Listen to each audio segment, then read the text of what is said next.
Hello, अस्सलाम वालेकुम वरहमतुल्लाहि वबरकातुहू।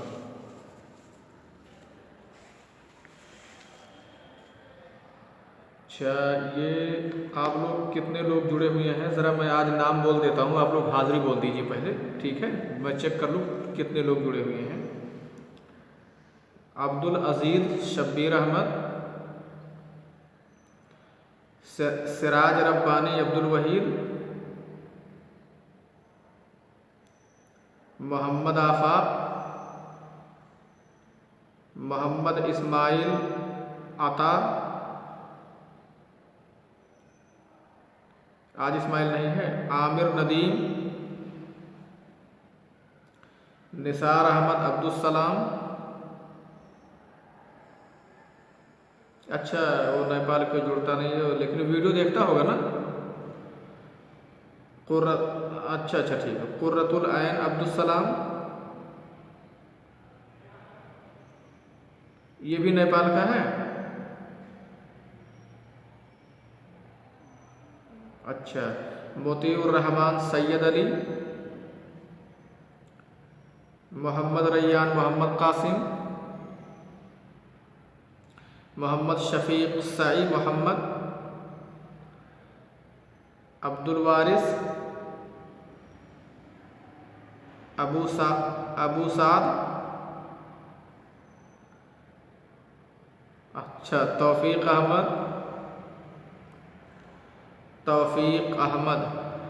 रहमतुल्लाह, अब्दुल रहमान सईद। अच्छा ठीक, मोहम्मद आदिल,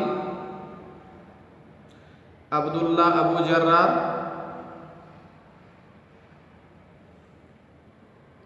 ठीक, तो चलिए, मैंने कल आप लोगों को बता दिया था कि कोई भी मसला कैसे लगाया जाता है और किसी आदमी का इंतकाल होता है तो उसे कैसे, कहाँ लिखा जाएगा, मय्यत है, और उसके वारसा को कहाँ लिखा जाएगा। वारसा को जो लिखा जाता है तो वो आमतौर से वो मुज़ाफ़ होते हैं और मय्यत सबकी मुज़ाफ़ले होती है। इससे आप उस रिश्ते को समझ सकते हैं। ये मैंने कल बता दिया था आप लोगों को ना। चलो, अब मैं कापी कलम लेकर के तैयार हो ना। मैंने आप लोगों से कहा था कि मैं उसको कल मश्क कराऊंगा ताकि आपको अंदाज़ा हो जाए, और वो पांचों के अहवाल पुख्ता तरीके से याद कर लिए हो। यही याद कराऊंगा, उसके बाद फिर कभी पलटूंगा नहीं। इस वजह से तुम लोग इसको याद कर लो। ये टाइम जो मिला है इसको करीब समझो। अच्छा से लिखो, मसला नंबर 1 और लिखो। आप अपनी कॉपी में इसको रफ में ना कीजिएगा। रफ में अगर अभी कर रहे हैं तो बाद में फेयर कर लीजिएगा। चलो चलो चलो, मसला लिखो। जब भी मैं मसला लिखने के लिए बोलूंगा तो आप क्या लिखोगे? अलमय्यत लिखोगे, क्योंकि अलमय्यत लिख करके ही स्टार्ट होता है मसला। लिखो उसके नीचे ज़ौज,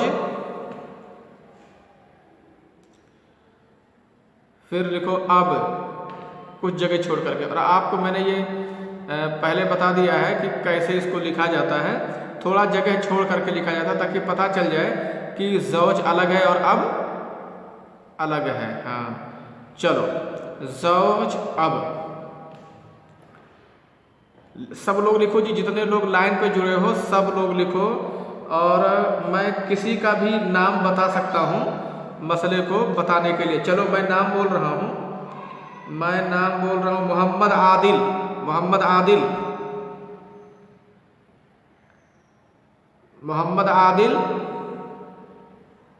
अभी तो हाजिर बोला है। ये मेरी बात सुन रहे हो? चलो, तुम बताओ। और बाकी बच्चों को खामोश रहना है, बाकी बच्चों को सिर्फ सुनना है। तुम बताओ, अगर एक का इंतकाल होता है किसी औरत का और उसके वारसा में से सिर्फ उसका शौहर है और उसका बाप है, तो किसको कितना हिस्सा मिलेगा? ये बताओ, तुम लगा करके सोच करके बताओ। और कैसे सोचना है मालूम है? जरा तेज तेज सोचो। तेज तेज सोचने का मतलब ये है कि जैसे ज़ौज का नाम आए ना, तो इसके अहवाल तेज तेज पढ़ो ताकि मैं सुनता रहूं और आपके तमाम साथी भी सुनते रहें। लगाने का तरीका यही होता है कि जिसका नाम आए उसके तमाम अहवाल पढ़े जाते हैं एक तरफ से। ये सोचने का तरीका है। क्यों जी आफाक? उसके तमाम अहवाल पढ़ो। अभी देखो कौन कंडीशन सबसे ज़्यादा सेट होगी, फिट होगी, उसी कंडीशन को लिख दिया जाता है, फिट कर दिया जाता है। मोहम्मद आदिल बताओ ज़ौज की कितनी हालतें हैं?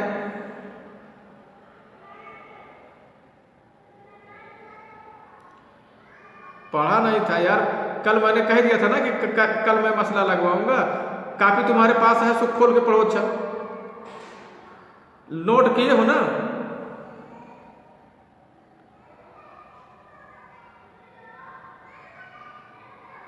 कल परसों नहीं क्लास किए थे, लेकिन नोट तो कम से कम किए होगे यार कापी पर, कि नहीं नोट किए हो? नोट भी नहीं किए हो।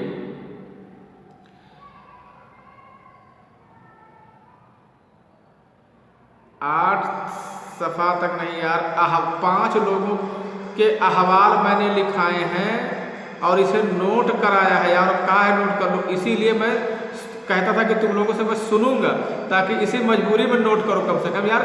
देख के सुनाओगे, मैं तो तुम लोगों को देख नहीं रहा हूँ, अगर देख के सुनाते तब भी कम से कम नोट करते ना।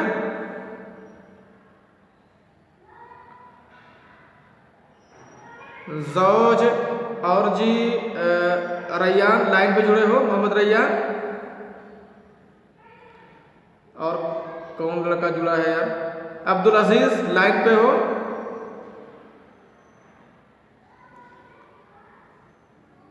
तो अच्छा ये बताओ, सही सही बोलो, तुम लोगों ने जो मैंने नोट कराया है नोट किए हो कि नहीं?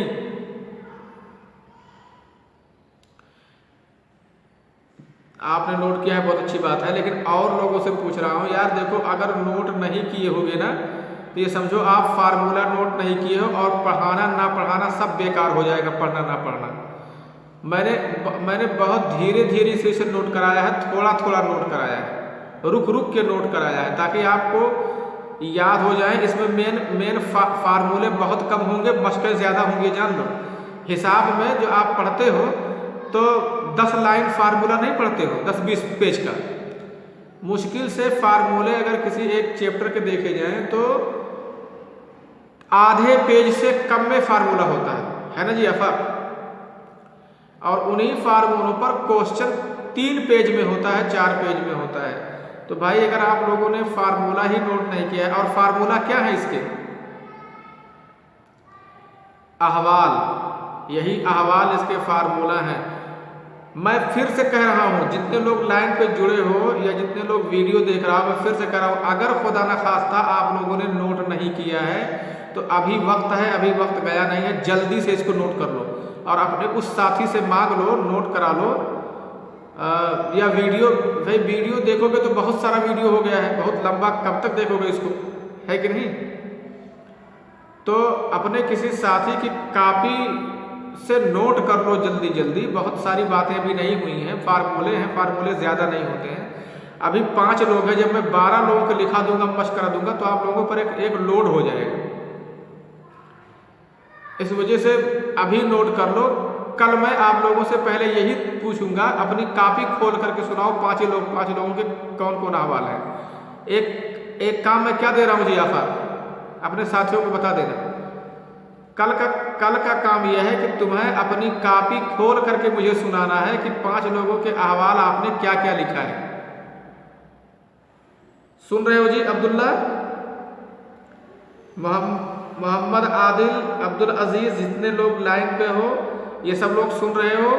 कल मुझे ज़बानी नहीं सुनाना है, बल्कि कॉपी खोल के अपनी कॉपी से मुझे सुनाना है, ठीक है यार? ऐसे तो गड़बड़ हो जाएगा, मैं कुछ नहीं पढ़ा पाऊंगा आगे तब, क्योंकि आप लोगों के जहन में बात रहेगी ही नहीं। मैं खाली बता दूंगा, ऐसे रफ पर नोट करके यहाँ वहाँ फेंक दोगे।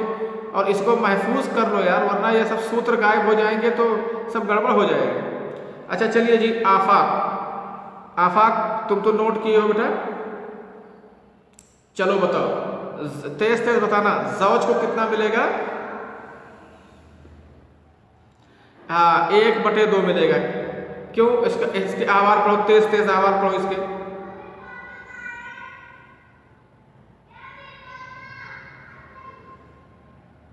हाँ, वरुबु इंदल फरा माल फरा। हाँ, तो बस ऐसे सोच लोगे, और तुम लोग जो सोचोगे ना तो जरा जबान से तेज तेज कह करके सोचोगे, ताकि मैं भी सुनूं और लोग भी सुने।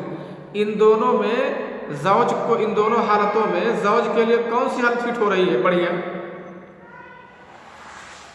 पहली हालत। चलो ठीक है। अच्छा, अब को कितना मिलेगा?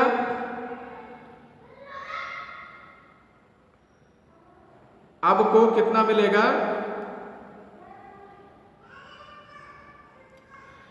3 हालतें हैं, 3 हालतें हैं। तो अब बताओ कौन हालत फिट होगी अब के लिए?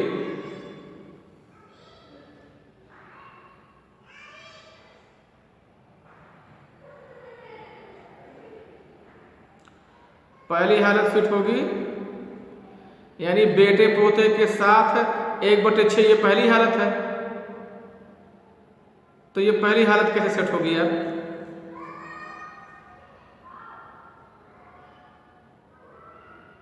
हाँ, तो बाप 1/6 पाएगा?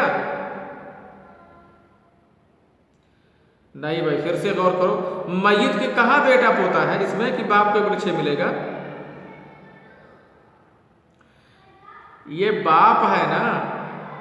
1/6 कब मिलेगा? जब मय्यत का बेटा पोता जिंदा होगा, वारिस होगा, तब बाप 1/6 पाएगा। तो बताओ, मय्यत का बेटा पोता है इस मसले में। ऊपर वाले मसले मत देखो, जो मसला मैं लगा रहा हूं, खाली निगाह उसी पर होना चाहिए, जो मसला मैं लगवा रहा हूं।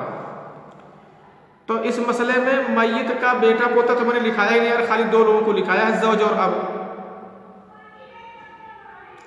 तो मय्यत का बेटा पोता है इस मसले में? नहीं है, नहीं है। इसका मतलब पहली हालत सेट नहीं होगी बाप के लिए। दूसरी हालत पे गौर करो। दूसरी हालत बाप की क्या है?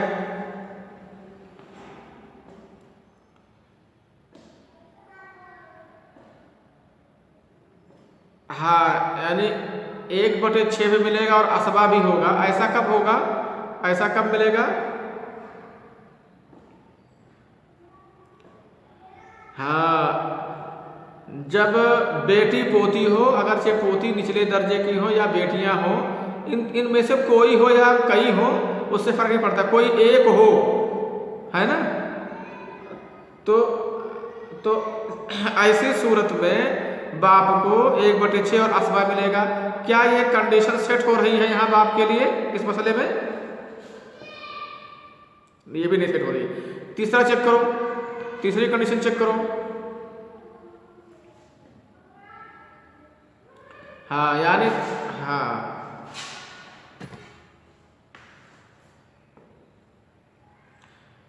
वज़ालिका इंदा अदमिल वलद व वलदिल इब्न।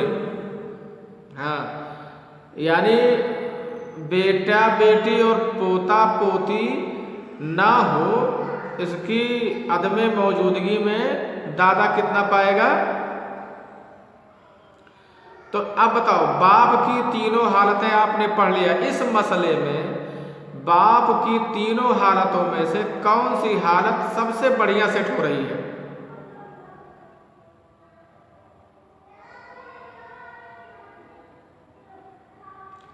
बाप की जी, बाप कितना हिस्सा पाएगा?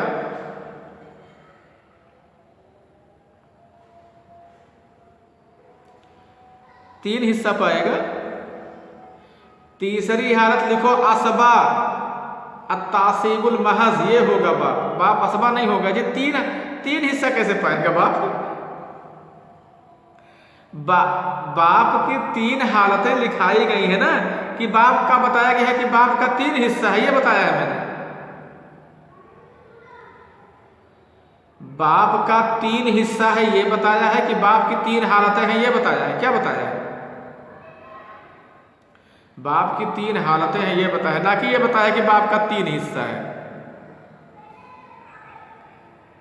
हाँ, तो इन तीनों हालतों, देखो कभी ऐसा होगा कि पहली हालत बाप की होगी उस मसले में, कभी दूसरी हालत हो सकती है, और कभी बाप के लिए तीसरी हालत हो सकती है ना। तो इन तीनों में से जो हालत, वो मसला देखो, मसला देखने के बाद जो हालत सबसे ज़्यादा सेट हो उसी को लिखो। ज़ौज की दो हालतें हैं, इन दोनों में से कौन सी हालत सेट हो रही है कि मय्यत की कोई औलाद नहीं है, ये हालत वाली सेट हो रही है। तो मय्यत की कोई औलाद नहीं होती है तो शौहर को कितना मिलता है उसको आपने लिख दिया। अब मय्यत के कोई औलाद नहीं है, अब इसमें बाप को कितना मिलेगा, तो जितना हिस्सा होता होगा उसको लिखो। तो अब मैंने बताया ऐसी सूरत में असबा मिले, असबा होगा बाप, क्या होगा, खाली असबा। अच्छा, अब जब असबा होगा तो असबा किसको कहते हैं पता है? असबा किसे बोलते हैं?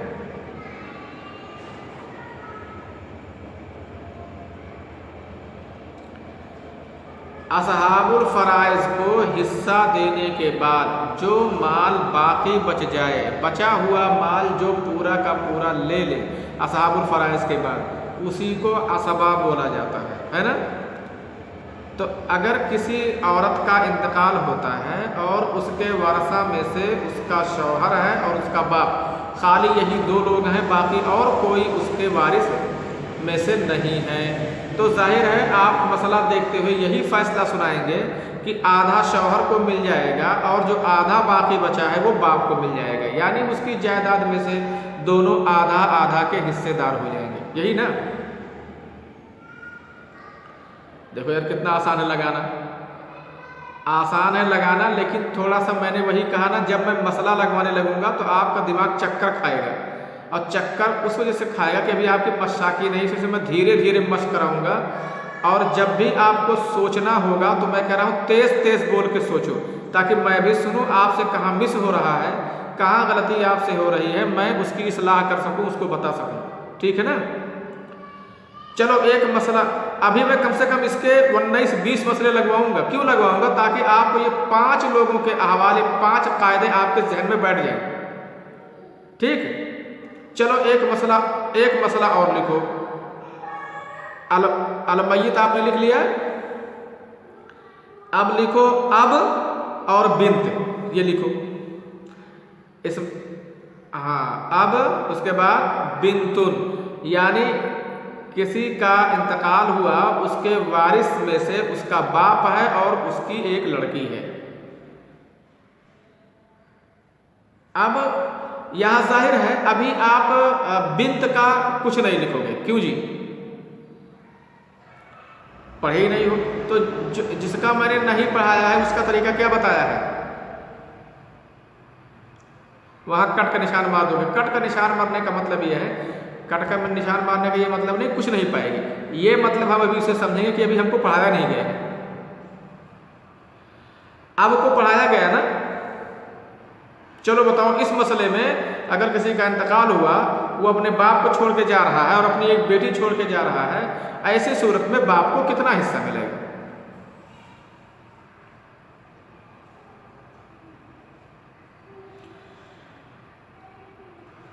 अब हाँ, अब पहली सेट हो रही है कि दूसरी सेट हो रही है कि तीसरी सेट हो रही है, आपको देखना है, फार्मूला सेट करना आप लोग का काम है ना। फार्मूला मैंने लिखा दिया, बता दिया, अब सेट आप करो, कौन सी हालत सेट होगी देखो। तो ठीक है, ये सेट हो रही है, ये नहीं सेट हो रही, दूसरी देखो,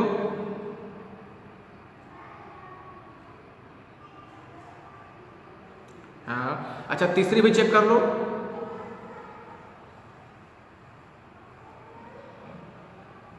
तो बताओ ये तीसरी यानी मय्यत की कोई औलाद है कि नहीं है? औलाद है, यानी तीसरी किसी तरह से फिट नहीं होगी, ठीक है। पहली देख लो, मय्यत का बेटा पोता है वारिस, नहीं, दूसरी भी किसी तरह से सेट नहीं होगी, दूसरी हालत। तीसरी हालत देख लो, मय्यत के बेटी पोती में से कोई है, बेटी है, तो ऐसी सूरत में बाप को कितना मिलता है? हाँ, तो 1/6 नीचे लिखो और उसके बाद बीच में प्लस का निशान लगाओ, फिर असबा लिखो, या प्लस का निशान लगाओ ना लगाओ तो वाव लिख दो। 1/6 सुदुस व असबा, सुदुस व असबा। इसका मतलब ये हुआ कि सुदुस आप पहले बाप को दे देंगे, उसके बाद बेटी को हिस्सा देंगे जब आपको बेटी का हिस्सा बढ़ा दिया जाएगा। अब उसके बाद दोनों को हिस्सा देने के बाद देखेंगे, जोड़ेंगे कि क्या कुछ बचता है कि नहीं बचता है। अगर बचेगा तो फिर उसी माल को बाप को लौटा दिया जाएगा, बतौर असबा इसको दे दिया जाएगा। ठीक है, ठीक है,